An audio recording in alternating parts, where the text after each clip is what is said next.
ఒక్కసారి కొమ్మూరి గోల్డ్ కి కాల్ చేయండి. తాకట్లో ఉన్న మీ బంగారాన్ని విడిపించి మార్కెట్ ప్రైస్ కి వాళ్ళు కొనుక్కుని మిగతా డబ్బులు మీకు ఇచ్చేస్తారు. హలో అండి, అందరికీ నమస్కారం. గత 3 రోజులుగా తెలుగు రాష్ట్రాల ప్రజలు పెట్రోల్ డీజిల్ లేక తీవ్రంగా ఇబ్బందులు పడుతున్నారు. సమస్య నిన్నటికి చాలా భయంకరంగా తయారైంది. నిజానికి దీని మీద శనివారమే వీడియో చేద్దాం అనుకున్నాను, కానీ ప్రజలు ప్యానిక్కి గురవుతారు. ఎందుకంటే హైదరాబాద్లో నా కళ్ళ ముందు చూసా, నా కళ్ళతో చూసే అంటే పెట్రోల్ దొరకదు, డీజిల్ దొరకదు, లేదు రేట్ విపరీతంగా పెరిగిపోతున్నాయి అని కారణం చేత అవసరం ఉన్న వాళ్ళు, అవసరం లేని వాళ్ళు ప్యానిక్కి గురై 1 లీటర్ ఆయిల్ పోపించుకునే వాళ్ళు ఫుల్ ట్యాంకులు బండ్లకి కాళ్ళకి ఒక్కసారిగా ఫుల్ ట్యాంకులు చేపించుకోవటం, క్యాన్లో పట్టకపోవటం, డ్రమ్ముల్లో పట్టకపోవటం ఫలితంగా తీవ్రమైనటువంటి కొరత వచ్చింది. దాదాపు హైదరాబాద్లో పెట్రోల్ డీజిల్ లేదు అనే పరిస్థితి వచ్చింది ఒక 20 రోజుల క్రితం. ఆ సమస్యకి ఒక కారణం ఆయిల్ కంపెనీ అయితే, రెండో కారణం ప్రజల ప్యానిక్. సమస్య ఉంటుంది, ప్రజల ప్యానిక్ సమస్యను పెంచుతుంది. కాబట్టి దాని మీద వీడియోలు చేయడం వేస్ట్. ఒక రోజులో సర్దుకుంటుంది అనుకుంటే సర్దుకోకపోగా సమస్య పెరుగుతూ వస్తుంది, చాలా తీవ్రంగా సమస్య పెరుగుతూ వస్తుంది. ఆంధ్రాలో ఒక 40% పెట్రోల్ బంకులు దాదాపుగా క్లోజ్ అయినట్టుగా తెలుస్తూ ఉంది, మూసివేశారట.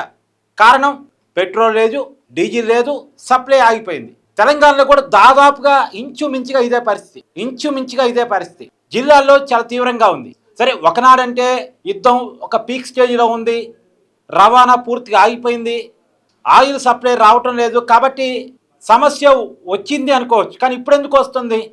యుద్ధం ఆగింది, కొద్దిగా పరిస్థితులు చల్లబడ్డాయి గతంతో పోలిస్తే, రవాణా మెరుగుపడింది గతంతో పోలిస్తే. అంటే హార్మోజ్ జలసంధి నుంచి మనకు వస్తున్నటువంటి రవాణా మెరుగుపడింది, మనకి సప్లై వస్తుంది. మరి ఎందుకు ఇప్పుడు సమస్య క్రియేట్ అయింది అంటే, సమస్య క్రియేట్ చేసే వాళ్ళు ఉన్నారు కాబట్టి క్రియేట్ అయింది. ఎస్, ఈ సమస్య క్రియేట్ చేయబడే సమస్యగా నాకు కనపడుతూ ఉంది. కారణం ఏంటంటే, ప్రపంచంలో డాలర్తో పోల్చినప్పుడు రూపాయి విలువ తగ్గింది. దానివల్ల ఆయిల్ కంపెనీలు ఎక్కువ పే చేసి ఆయిల్ కొనాల్సి వస్తుంది. రెండో క్రూడ్ ఆయిల్ ధరలు కూడా పెరిగినాయి. సో వరల్డ్ వైడ్గా మన ఆయిల్ కంపెనీలు గతంతో పోలిస్తే ఎక్కువ రేటుకి ఆయిల్ను కొనుగోలు చేయాల్సిన పరిస్థితి ఏర్పడింది. సహజంగా ఆయిల్ని ఎక్కువగా కొనుగోలు చేసినప్పుడు, ఎక్కువ రేటు కొనుగోలు చేసినప్పుడు వాళ్ళకి నష్టం చేకూరినప్పుడు ఆ నష్టాన్ని జనం నుంచి వసూలు చేస్తారు. అంటే పెట్రోల్ డీజిల్ రేటు పెంచుతారు. కానీ పెంచొద్దని కేంద్ర ప్రభుత్వ ఆదేశాలు చాలా క్లియర్గా ఉన్నాయి. కారణం ఏంటంటే 5 రాష్ట్రాల ఎన్నికలు ఉండటం, అందులో ప్రభుత్వం 10 రూపాయలు ట్యాక్స్ తగ్గించుకుంది, ఎక్సైజ్ డ్యూటీని తగ్గించుకుంది. నాకు రావాల్సిన ట్యాక్స్ తగ్గించుకుంటున్నాను, మీకు ఇబ్బంది ఏం లేదు, తాత్కాలికంగా మీరు ప్రజల మీద అయితే భారాలు వేయకండి అని కేంద్ర ప్రభుత్వం చాలా సీరియస్గా చెప్పింది. కానీ ఆ 10 రూపాయలు తగ్గించుకున్నప్పటికీ కూడా ఈ ఆయిల్ కంపెనీలు సరిపోవట్లే.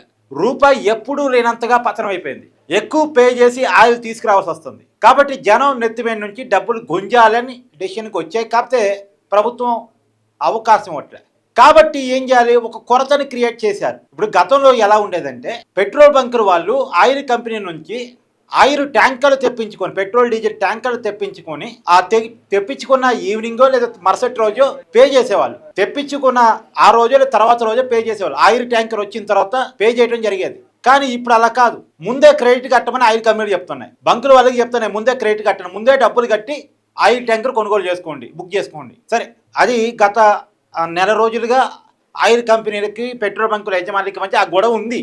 సరే, పెట్రోల్ బంకులు యజమానులు కొంత రాజీ పడ్డారు, క్రెడిట్ చేస్తున్నారు, ముందే పేమెంట్ చేసి ఇండెంట్ పెడుతున్నారు. అయినప్పటికీ కూడా ఆయిల్ కంపెనీలు పెట్రోల్ డీజిల్ ఇవ్వటాన్ని నిరాకరిస్తున్నాయి. ఎందుకు నిరాకరిస్తున్నాయి? స్టాక్ లేదని చెప్పడం, రకరకాల కారణాల చేత లేట్ చేస్తున్నాయి. ఇవ్వటం నిరాకరించడం కాదులే కానీ లేట్ చేస్తున్నాయి. ఎందుకు లేట్ చేస్తున్నాయంటే, లేట్ అయితే ప్రభుత్వం ఈ ఆయిల్ కంపెనీలతో మాట్లాడితే ఏంది సమస్య అని అడిగిద్ది. మేము ధరలు పెంచుకుంటామని ప్రభుత్వంతో వీళ్ళు బార్గెనింగ్ చేసుకుంటారు. పెంచుకోవడానికి ప్రభుత్వం పర్మిషన్ ఇస్తుంది, ధరలు పెంచుకున్న తర్వాత సప్లై యాదవ్ ఇచ్చేస్తారు. ఏం లేదు, ఈ ప్రభుత్వాన్ని బ్లాక్మెయిల్ చేసి ధరలు పెంచుకోవడానికి అవకాశం ఇచ్చే విధంగా చేసుకోవడం కోసం. అందులో 29 తోటి బెంగాల్లో తుది పోలింగ్ కూడా అయిపోయింది. సో ఇక ప్రభుత్వం కూడా మేబీ ఆయిల్ కంపెనీకి అడ్డు చెప్పకపోవచ్చు ధరలు పెంచుకోవడానికి. సో ధరలు పెంచుకునేదాకా స్టాక్ ఎక్కువ రిలీజ్ చేయొద్దు, ధరలు పెరిగిన తర్వాత స్టాక్ ఎక్కువ బయటకు వదిలేద్దాం. ధరలు పెంచుకోవడానికి అవకాశం ఉండాలి అంటే ముందు స్టాక్ హోల్డ్ చేసి పెట్టాలి. బ్లాక్ మార్కెటింగ్ అంటే ఏమన్నది లేదు, కొరత ఉంది అన్న దాన్ని క్రియేట్ చేయాలి. అది ఒక కారణం. రెండో కారణం, ధరలు పెరిగిన తర్వాత ఒకసారిగా స్టాక్ పంపిద్దాం, ఇదే రెండో కారణం. అంటే రెండు కూడా ఆయిల్ కంపెనీ లాభాలకు ఉపయోగపడే కారణాలు చూసుకుని ఆయిల్ కంపెనీలు ప్రజల నెత్తి మీద దోపిడీ చేస్తున్నాయి, ప్రజల్ని ఇబ్బంది పెడుతున్నాయి. మీకు అర్థమైంది కదా సమస్య? ఇప్పుడు ఆయిల్ కంపెనీల నుంచి ఆయిల్ పెట్రోల్ బంకులకు రావాలి.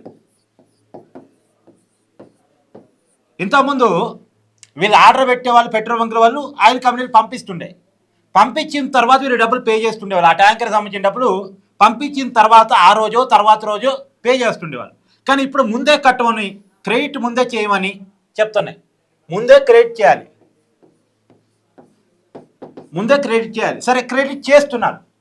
క్రెడిట్ చేసినప్పటికి కూడా కొంతమంది బంకులు వాళ్ళు చెప్తున్నారు, మేము 3 రోజుల కిందే క్రెడిట్ చేసామండి, ఇండియన్ పెట్టాము, కానీ మాకు ఇంకా ఆయిల్ సప్లై రాలేదని చెప్తున్నారు. ఆయిల్ సప్లై రాలేదని చెప్తున్నారు. ఎందుకు పంపట్లేదు? ఎందుకు ఆయిల్ కంపెనీలు పెట్రోల్ బంకులు చేయట్లేదు, అరకొరగా చేస్తుంది అంటే కారణం ఏంటంటే వీలైనంత వరకు ఆయిల్ సప్లైలో కొరత క్రియేట్ చేయడానికి. పైగా మన జనాలు కూడా పానిక్ అయి ఉన్నారు. ఒకవేళ ఒక ఆయిల్ ట్యాంకర్ ఇక్కడ నుంచి వచ్చింది అనుకోండి, ఆయిల్ కంపెనీ నుంచి పెట్రోల్ బంక్ వచ్చింది అనుకోండి, వెంటనే చాలా పెద్ద ఎత్తున క్యూ ఉంటుంది. 1 లీటర్ పెట్రోల్ కొట్టించుకునే వాళ్ళు 2 లీటర్లు, 2 లీటర్లు కొట్టించుకునే వాళ్ళు 4 లీటర్లు, 4 లీటర్లు కొట్టించుకునే వాళ్ళు 8 లీటర్లు. ఎందుకైనా రేపు దొరకదేమనుకుని అందరూ ఫుల్ ట్యాంకులు కొట్టించుకుంటే 1000 మందికి అంటే 1000 వాహనాలకి సరిపోయే పెట్రోల్ 100 వాహనాల కాడే అయిపోతుంది. మిగతా 900 వాహనాలు పెట్రోల్ కోసం వేచి చూసే పరిస్థితి. అంటే జనాలు ప్యానిక్ కూడా దీనికి కారణం. సరే ఇప్పుడైతే కొత్తగా డెసిషన్ తీసుకున్నారు పెట్రోల్ బంకుల వాళ్ళు, డ్రమ్ముల్లో పోయటమో లేదు క్యానల్లో నింపడమో మేము చెయ్యం అనేది డెసిషన్ తీసుకున్నారు. ఇదో మంచి పరిణామమే. కానీ జనాలు కూడా అతి ప్యానికి గురి కాకండి. మీరు పెట్రోల్ వచ్చినా సరే ఎంత కొట్టించుకోవాలి అంతే కొట్టించుకోండి, పెట్రోల్ కొరత ఉండదు. మేబీ రేట్లో ఏమైనా కొద్ది గొప్ప తేడా రావచ్చేమో, ధరలు కొద్ది గొప్ప పెరగొచ్చేమో. ధరలు కూడా సోషల్ మీడియాలో జరుగుతున్నట్టుగా ఒక్కసారి 25 రూపాయలు పెరగటం, ఒక్కసారి 30 రూపాయలు పెరగటం మేబీ ఉండకపోవచ్చు. ప్రభుత్వాలు దానికి ఒప్పుకోకపోవచ్చు. దయచేసి అంత ప్యానికి గురి కావద్దు. మీరు ఎక్కువ ప్యానికి గురయ్యారంటే ఆయిల్ కంపెనీలకు అవకాశం ఇచ్చినట్టే. ఈ కారణాన్ని చూపించి ఆయిల్ కంపెనీలు ప్రభుత్వంతో బార్గెనింగ్ చేసుకుంటే ప్రభుత్వాన్ని ఒక రకంగా బ్లాక్ మెయిల్కి గురి చేస్తాయి. మీ ఇబ్బందిని చూపిస్తూ వాళ్ళు బార్గెనింగ్ చేసుకొని అసలు సోషల్ మీడియా జరుగుతున్న ప్రచారానికి తగ్గట్టే రేట్ విపరీతంగా పెంచుకుంటారు. కాబట్టి సోషల్ మీడియా ప్రచారం అబద్ధం కావాలంటే ముందు మనం ప్యానికి గురి కావటం ఆపాలి. నేను ప్రభుత్వాలను కూడా డిమాండ్ చేస్తున్నా, ఖచ్చితంగా ఆయిల్ కంపెనీని కంట్రోల్ తీసుకురండి. 3 ఆయిల్ కంపెనీలు ప్రధానంగా Hindustan petrol, Indian oil, Bharat petrol, వీటి చేతుల్లోనే మేజర్ మార్కెట్ ఉంది. ఇవి క్రియేట్ చేస్తున్నటువంటి ప్రాబ్లం. జనం ఇబ్బంది పడుతున్నారు, రైతులు ఇబ్బంది పడుతున్నారు. నాకు చాలా మంది రైతులు ఫోన్ చేస్తున్నారు, ఏంటి సమస్య కార్తిక్ గారు అని చెప్పేసి. చాలా మంది రైతులు మా ఊరితో సహా మా నాన్న మిగతా వాళ్ళంతా కూడా డీజిల్ లేదు, కోతల సమయం డీజిల్ లేకుండా పని నడవదు. వడ్లు కోస్తుంటారు, కోసిన చోటు నుంచి వేరే చోటకి ఎక్కడైతే వడ్లని ఆరబోయారో అక్కడికి ట్రాక్టర్ ద్వారా తీసుకెళ్లాలంటే ట్రాక్టర్లో డీజిల్ ఉండాలిగా, లేదు. సో ఈ పరిస్థితి. రెండోది నేనేమంటున్నానంటే, నేను గత వీడియోలో కూడా చెప్పా, ఈ పెట్రోల్ డీజిల్ మీద దేశం ఆధారపడటం తగ్గాలి. ఎలక్ట్రికల్ వెహికల్స్ వైపు లేదు, ఎలక్ట్రికల్ వెహికల్స్ కాకపోతే ఇంకొక ప్రత్యామ్నాయ మార్గాల వైపు జనాన్ని ప్రభుత్వాలు మళ్లించాలి. దానికి ఏం చేయాలి? ఫర్ ఎగ్జాంపుల్ ఎలక్ట్రిక్ వెహికల్స్కి ఆయిల్ వెహికల్స్కి మధ్య చాలా గ్యాప్ ఉంది రేట్లో. ఇప్పుడు ఎగ్జాంపుల్ ఒక 10 లక్షల వెహికల్ ఏదో తీసుకుందామండి, టాటా పంచ్ కారు తీసుకుందాం. ఎగ్జాంపుల్ టాటా పంచ్ కారు తీసుకుందాం, అది టాప్ ఎండ్ 11 లక్షలు ఏది పెట్రోల్ వెహికల్ అయితే. అదే ఎలక్ట్రిక్ వెహికల్ అయితే 14 lakhs పైన ఉంది. ఎంత గ్యాప్ ఉంది? 3 లక్షలు ఉంది గ్యాప్. 3 లక్షల పైగా గ్యాప్ ఉంది. ఈ 3 లక్షల గ్యాప్ ఒక్కసారిగా పెట్టాలనుకునేవాడు కస్టమర్ వెనక్కి తగ్గుతాడు. టాటా పంచ్ కారు కొనేవారు ఒక మిడిల్ క్లాస్ వాడు, 10 లక్షల్లో కొనుక్కుందాం అనుకున్న మిడిల్ క్లాస్ వాడు, నాకు కారు ఉండాలి, నా కుటుంబానికి ఒక కారు ఉండాలని ఆశతో కొనుక్కుంటాడు. అది కూడా కారులో పెట్టుకుని కొనుక్కుంటాడు. అంత డబ్బే ఉండదు అతని దగ్గర. అతనికి 3 లక్షలు ఎట్ ఏ టైం పేమెంట్ అంటే ఒక పెద్ద బట్టను లోన్ పెట్టుకున్న 10 నెలల 6,000 ఈఎంఐ పెరిగింది. 11 లక్షలే చాలా ఎక్కువ అనుకుంటాడు. ఇంకా పైన ఈ 3 లక్షలు పెట్టి 6,000 ఇంకా అదనంగా ఈఎంఐ కట్టాలంటే ఇది ఒక బట్టగా ఫీల్ అవుతాడు. అప్పుడు పెట్రోల్ డీజిల్ మన దగ్గర ఎట్టా లేదు కాబట్టి, ఎప్పుడూ బయట వాళ్ళ మీద ఆధారపడాలి కాబట్టి, 80% మనం అవతల వాళ్ళని తెచ్చుకొని దాని మీద ఆధారపడుతున్నాం కాబట్టి, మన దగ్గర ఆ పెట్రోల్ డీజిల్ అవసరం లేకుండా దాన్ని తగ్గించుకునేలా మనం తయారు కావాలి. కాబట్టి ఎలక్ట్రికల్ వెహికల్స్కి ట్యాక్సులు తగ్గిస్తారో ఇంకేం మార్గాల్లో అవకాశం ఉంటే ఆ మార్గాల్లో తగ్గింపులు చేసి ఈ పెట్రోల్ వెహికల్ కంటే ₹1 తక్కువకి ఇవ్వగలగండి, కనీసం సమానంగా ఇవ్వగలగండి.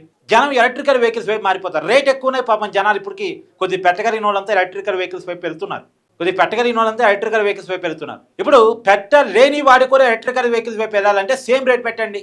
అంటే నాకు వచ్చిన ఆలోచన, ఒక జర్నలిస్ట్గా నాకు వచ్చిన ఆలోచన, ప్రభుత్వాల్లో ఉన్న అధినేతలకు రాకపోవడం నిజంగా బాధాకరం, నిజంగా దుర్మార్గకరం.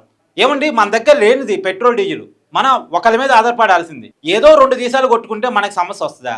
ఏదో ఎక్కడ రూపాయి మన పత్రం డాలర్తో పోలిస్తే మన రూపాయి ఏమో ఇక్కడ తగ్గిపోవడం కాదు, డాలర్తో పోలిస్తే మన రూపాయి పత్రం అయితే మన మార్కెట్ కూతురైద్దా? ఇప్పుడు నేను ఒక విషయం చెప్తానండి, పెట్రోల్ డీజిల్ ఎంత నిత్యావసరం అంటే మంచినీరు ఆహారం ఎంత మనిషికి ఇంపార్టెంటో ఇప్పుడు సమాజానికి పెట్రోల్ డీజిల్ అంత ఇంపార్టెంట్ అయిపోయింది. ఎందుకంటే ఈ ఈ ఈ చోట వస్తూ ఆ చోటుకి వెళ్ళాలంటే రవాణానే కదా. రవాణా అంటే మరి దాని పెట్రోల్ డీజిల్తో ముడిపడిన విషయమే కదా.